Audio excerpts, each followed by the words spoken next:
ஆமா. எந்த நாடு தெரியுமா? திருநெல்வேலி சீமையிலே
தாலுகாவை சேர்ந்ததொரு சார்ந்ததொரு வேப்பிலாங்குளமதிலே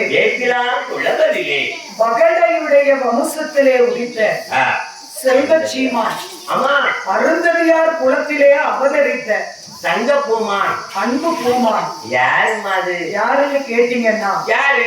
முத்து வீரன் பகடை முத்து வீரா வீரமுத்து அவர் அங்க யாருக்கு கூட விட்டுக்காரு. இப்போ இது முத்து வீரன், இது வந்து முத்து வீரன் தம்பி. வீரமுத்து வேற. நான் மாட்டி அதை அப்படி சொல்லி பார்த்தேன். அப்படி சொல்லக்கூடாது. இங்க முத்து வீர முக்கிய. நான் ஒரு ஆட்டம் அது முன்னால சொல்லி இதை பின்னால சொல்லி பார்ப்போமே அப்படிங்க. வீரமுத்து அப்படிலாம் சொல்லக்கூடாது. சொல்லக்கூடாதாமா? முத்து வீரன். சரி, முத்து வீரன் பகடை. சரிம்மா, பெரியம்மா. ஆமா, பெரியம்மா நல்லா நல்லா தூக்குவோம். நேரத்துல இருந்து தூக்க ஆரம்பிச்சு பெரியம்மா.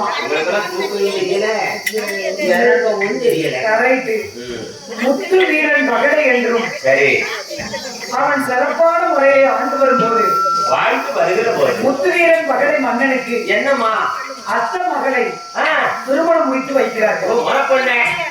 முறப்பொண்ண வந்து முறப்பொண்ண கல்யாணம் பண்ணணும்னு வைக்க நன்றி யாராவது கேளுங்களேன். நான் கேட்கிறேன். முறப்பொண்ண கல்யாணம் பண்ணணும்னு வைக்க முதலாவது இருக்கும்போது உங்களுக்கு என்னன்னா கவலை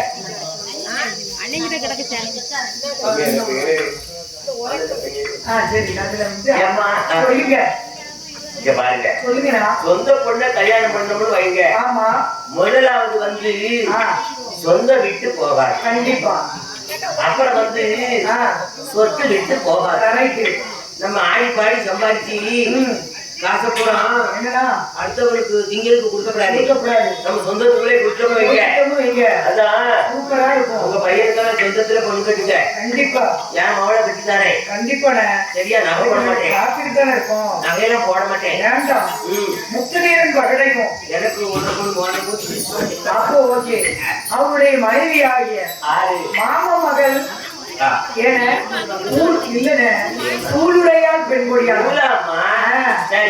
முத்து வீரன் பகடையும் அவருடைய மனைவி ஊருடையாளை திருமணம் முடித்து சந்தோஷமாகவே வாழ்ந்து வருகிறார்கள். ஏன்னா எப்படி வாழ்ந்து வருகிறார்கள் தெரியுமா? எப்படி? ஆண்டவனுடைய அருளாலே வீரன் பகடைக்கும் ஊருடையாளுக்கும் பேசி முடிச்சு சரி. ஏன்னா அந்த வேப்பிலாங்குளத்துல சீரோடும் சிறப்போடும் திருமணம் நடக்குகிறது. உடனே கல்யாணம் நடக்குது. ஆமா, ரொம்ப சுத்தி அப்படின்னு சொல்லி முத்து வீரனுக்கும் பகடைக்கும் ஏன்னா அவருக்கு எப்படி கல்யாணம் நடக்கு தெரியுமா? மாங்கல்ய மத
பெண்மொழியானவங்களுக்கும் அவரைக்கும் சிறப்பாகவே திருமணம் முடிந்தது. கல்யாணம் ஒரு வழியில் நடந்து முடிந்தன.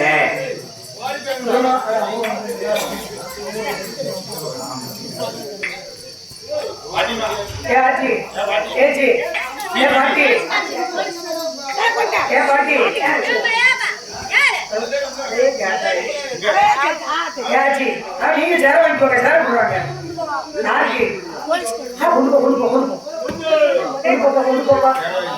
நீதான்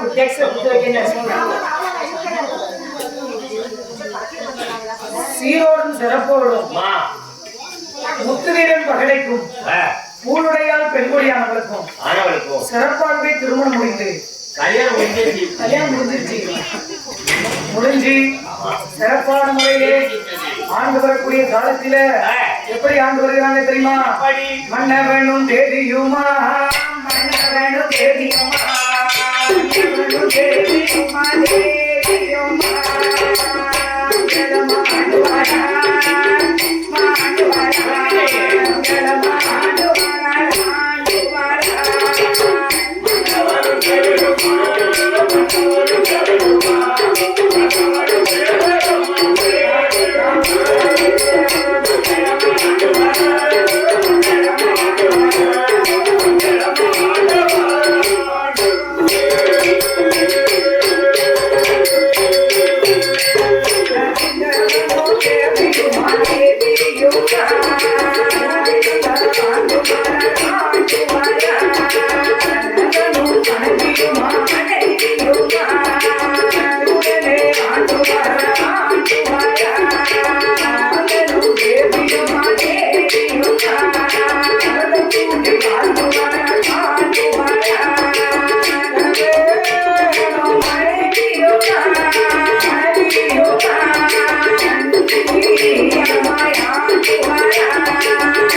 ஆண்டவனுடைய அருளாலே திருமணம் முடிந்து மிகவும் சந்தோஷமாகவே வாழ்வார்கள். கணவனும் மனைவியும்.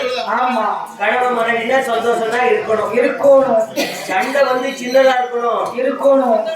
சந்தோஷம் பெருசா இருக்கணும். அதனால குடும்பத்துல சின்ன சின்ன சண்டை இருக்கணும். இல்லன்னு பெரிய சந்தோஷம் இருக்கணும். பெரிய சண்டையும் சின்ன சந்தோஷமும் நல்லா இருக்கக்கூடாது. சின்ன சண்டையும் பெரிய சந்தோஷமும் இருக்கணும். அப்படி வாழ்ந்து வரும்போது அந்த முத்துவீரன் மகளையும் அந்த பூனுடையால் வந்த நேரம் என்னமாச்சு? மகராசி என்ன நேரமும் வலதுகால எடுத்து வச்சு வீட்டுக்குள்ள வந்தாலும் என்னமா அவன் வந்த நேரம் என்னாச்சு? அந்த நல்ல ராசி கைராசி. ஆமா, என்ன அதாம சொல்லுவாங்க, ஒருத்தி வந்தா தெரியும், ஒருத்தி போனா தெரியும்னு சொல்லுவாங்க. பெரியாளுக்கு சொல்லுவாங்க, என் பூனுடைய வந்த நேரம் வந்தா தெரியும், போனா தெரியும். எப்படி தெரியும்? சொல்லுங்க.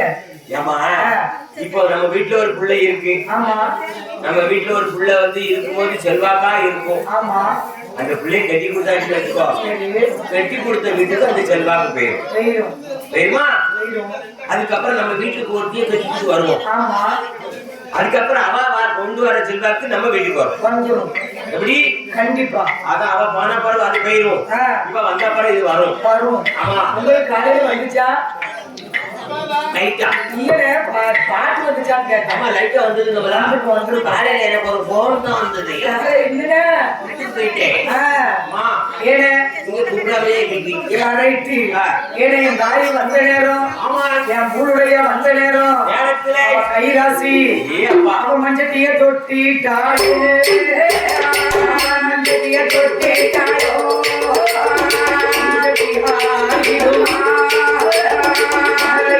கொடுத்தாடு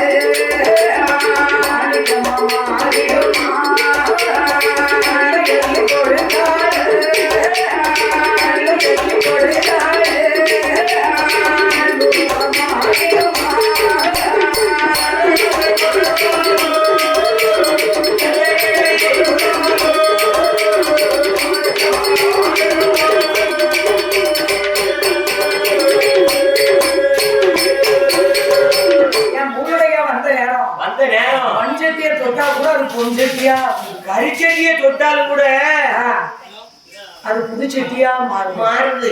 ஏயா ஏ ராசா ஏ ராசா நம்ம தன் தொழிலே செஞ்சுக்கிட்டு இருந்தா நம்ம என்னைக்குதான் பொழப்பு தளப்பு பாக்குறது அப்படி இல்லம்மா. சொத்து சுகங்கள் என்னைக்கு நமக்கு இன்னைக்கு சரி நாளைக்கு ஒரு புள்ள குட்டி வந்துச்சுன்னா இப்படி ஒரு குழந்தை குட்டி வந்துடுதுன்னா நம்ம அன்னைக்கு உழைக்கிறது நம்மளுக்கே காணாதுங்க. குழந்தை குட்டி வளர்ந்துட்டும் நம்ம சாப்பிட்டாலும் சரி சாப்பிடாட்டாலும் சரி ஈர துணியை நினைச்சு இறுக்கி கட்டிட்டு படுத்துட்டோம்னா ஒரு மாசத்துக்கு வயிறு பசிக்காது. ஆமாங்க. பச்சை குழந்தை அப்படி கிடையாது இருக்காது. என்னதான் கேட்கும் தெரியுமா? ஆமாங்க. அம்மா என்னங்க எனக்கு பானிபூரி வாங்கிட்டா. பானிபூரி ஆடிப்புலவர் வாங்கித்தாமா. என்ன புலவர்? ஆடிப்புலவர் இருக்கதா கேட்போம். கண்ணுல கந்தல கூட கேட்போம். அதனால வாய்ப்பு இல்லன்னு சொன்னோம்னா ஈசா பையன் மணிப்பாத்து வந்து பிள்ளை சங்கடப்படும். அதனால கண்டிப்பா குழந்தைக்கு நம்ம சொத்து சுகம் சேர்க்கணும் முதல்ல. அதனால இந்த தொழிலை செஞ்சா நம்ம சொத்து சேர்க்க முடியாது. என்னங்க நாம ஏன் கொஞ்சம் விவசாயம் பண்ணக்கூடாது? விவசாயமா? ஆமா அத்தா. யாருக்கு மழையும் இல்ல தண்ணி இல்லையம்மா அத்தா? நீங்க கண்டிப்பா பாருங்க. கண்டிப்பா கொஞ்சம் பாட்டத்துக்கு முதல்ல நம்ம நிலத்தை வாங்குங்க. இப்ப நம்மளுக்கு சொந்தமா வயக்காடு கிடையாது. நிலக்காடு கிடையாது. அதனால பாட்டத்துக்கு செய்ய முடியாம கிடப்பாங்க. ஆமா மாசுல அவங்க கிட்ட வாங்கி நம்ம செய்வோம். கண்டிப்பா முதல்ல பாட்டத்துக்கு கொஞ்சம் நிலத்தை வாங்குறாங்க. முத்துவீரன் பகலையும் பாட்டத்துக்கு வாங்குற நேரத்துல மழை மாறி மழையா பொழிஞ்சிருச்சு. மழை பொழிந்த போது ஏற்களத்தையே கடன் வாங்கி வந்து உழவு செய்து அன்னை வந்த நேரத்துல விவசாயம் செய்கிறார்கள். விவசாயம் பார்த்த நேரம் பாட்டத்துக்கு தான் வாங்கி விவசாயம் பண்ணிருக்காங்க. முக்குருணிதான் இருக்கும். காடு பாட்டத்துக்கு வாங்கி விவசாயம் பண்றாங்க. நெல்லு விளைச்சிருக்கா மேலே அடிச்சு விளைச்சிருக்கு. ஒரு மூட்டைக்கு 4 மூட்டை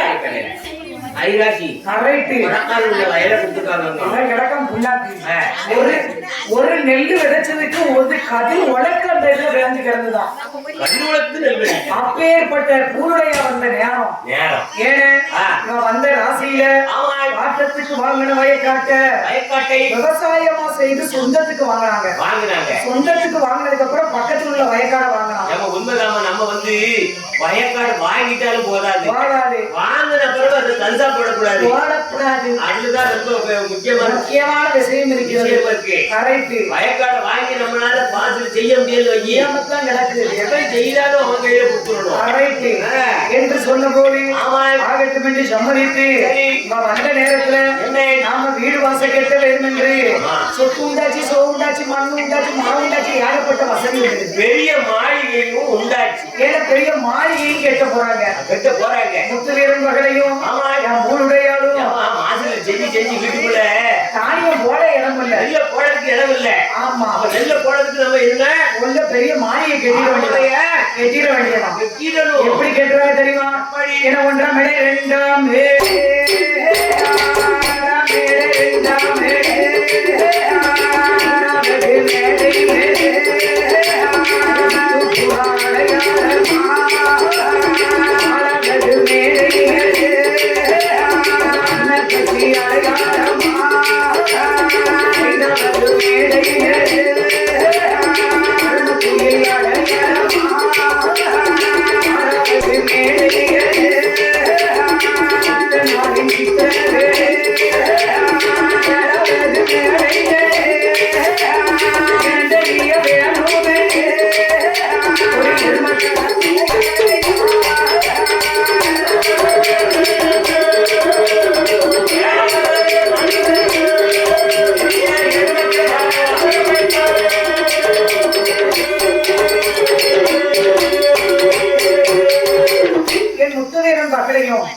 அந்த பூருடையால் பெண்கொடியாளர்களும் ஏன்னா அழகான பெரிய மாளிகை அமைக்க வேண்டும் என்று அழகாக மாளிகை அமைக்காங்க. பெரிய ஒரு மாளிகை. 1ஆம் மேடை, 2ஆம் மேடை, 3ஆம் மேடை, 4ஆம் மேடை, மாடி.